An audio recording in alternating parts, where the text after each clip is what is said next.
Hello guys, ഞാനിന്ന് 2 ദിവസത്തേക്ക് വീട്ടിലിട്ട് പോവാണ്. കുറേ നാളായി പോയിട്ട് വീട്ടിൽ. ആദ്യകാലം ഈയിടയ്ക്ക് നമ്മൾ ഒരുമിച്ച് പോയാന്നല്ലാതെ വീട്ടിൽ ഞാൻ പോയി എന്നിട്ട് കുറേ നാളായി. അപ്പോൾ ഒരു ചെറിയൊരു get ready with me sunscreen lotion ഇട്ട് കൊടുത്തായിരുന്നു. അതിനുശേഷം ഐബ്രോ പെൻസിൽ എഴുതി കൊടുത്തു. ഇതൊരു പുതിയ ഐബ്രോ പെൻസിലാണ്. ഇത്ര ഷോപ്പിൽ നിന്ന് വാങ്ങിച്ചാണ്, ഒട്ടും കൊള്ളത്തില്ല. ഗ്ലാമീന്ന് എന്താണ് പാറു എനിക്കൊരു ഉമ്മ വന്നിട്ടുണ്ടെങ്കിൽ അവളുടെ മുഖത്തോടെ എഴുതി വെച്ചേക്കണൊക്കെ എൻ്റെ കവളത്താവും. അങ്ങനെ അത്രയ്ക്ക് ബോറ് ആയിട്ടുള്ളൊരു ഐബ്രോ പെൻസിലായിരുന്നു. എന്നാലും ഞാൻ അഡ്ജസ്റ്റ് ചെയ്യുകയാണ്. അതിനുശേഷം ഐലൈനർ എഴുതി കൊടുത്തു. ലിപ് ബാം ഞാൻ ഡോട്ടാഗീൻ്റെയാണ് യൂസ് ചെയ്യണത്. കുറേ നാളായിട്ട് എനിക്ക് കംഫർട്ടാണ്. അതിനുശേഷം ഒരു പൊട്ടൊക്കെ തൊട്ട് കൊടുത്തു. അങ്ങനെ റെഡിയായി. മുടി കെട്ടണം. ഇനി മുടി എപ്പോഴും ഒരേ സ്റ്റൈലാണ് കെട്ടുന്നതെന്ന് വിചാരിക്കരുത്. എനിക്ക് വേറെ ഒന്നും അറിയാഞ്ഞിട്ടില്ല. നമുക്ക് കംഫർട്ടായിട്ടുള്ളതാണല്ലോ നമ്മളെപ്പോഴും കിട്ടുന്നത്.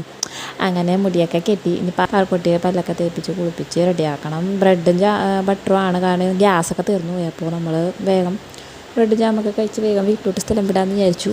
അപ്പോൾ യൂബർ ബുക്ക് ചെയ്തിട്ടുണ്ട്. യൂബറിലാണ് പോയത്. പാർക്കുട്ടി ഇച്ചിരി അരമ്പായിരുന്നു കേട്ടോ യൂബർ കയറിയപ്പോൾ. പിന്നെ ഞാൻ എങ്ങനെയോ മാനേജ് ചെയ്ത് വീട്ടിലെത്തി കേട്ടോ. ഞങ്ങൾ പാറു അക്കിയറത്തിൻ്റെ മുമ്പിലോട്ട് പോയി.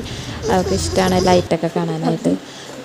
അതിനുശേഷം ഉച്ചയായല്ലോ എത്തിയിട്ട്. അപ്പോൾ ഫുഡ് കഴിക്കണം. സ്പെഷ്യലായിട്ട് അങ്ങനെയൊന്നുമില്ല. മീൻകറി ഉണ്ടായിരുന്നു. പിന്നെ ഒരു ബീട്രൂട്ട് ക്യാരറ്റ് ഉരുളക്കിഴങ്ങൊക്കെ ഇട്ടുള്ളൊരു ഒലത്തുണ്ടായിരുന്നു. എനിക്ക് ഭയങ്കര ഇഷ്ടമാണ് കേട്ടോ അതൊക്കെ.